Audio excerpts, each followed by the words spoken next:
इंदापुरात राष्ट्रवादीच्या बॅनरवरून आमदार दत्तात्रय भरणे यांचा फोटो गायब। फोटो नसल्यामुळे बॅनर काढल्याची चर्चा।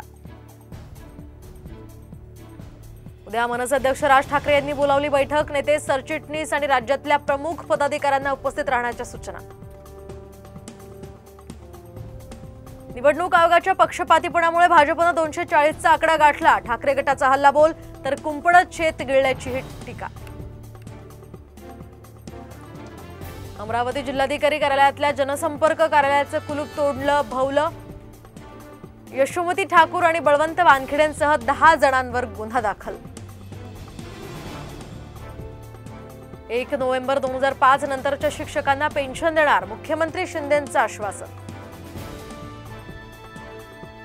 पेट्रोल आणि डिझेल स्वस्त होण्याची चिन्ह, पेट्रोल आणि डिझेल जीएसटीच्या कक्षेत आणा, अर्थमंत्री निर्मला सीतारामन यांचं राज्यांना आवाहन। सुट्टीच्या दिवशीही आरटीओ सुरू राहणार। स्कूल बसेसच्या योग्यता प्रमाणपत्रासाठी प्रशासनाचा निर्णय, तर स्कूल बसच्या नूतनीकरणासाठी अपॉइंटमेंट घेण्याचीही गरज नाही। पुण्यात रस्त्यावर पार्किंग करणं चुकीचं असताना सोसायटीच्या सभासदांकडून सर्रास नियमांची ऐशी-तैशी, महापालिका अधिकाऱ्यांकडून सुद्धा दुर्लक्ष।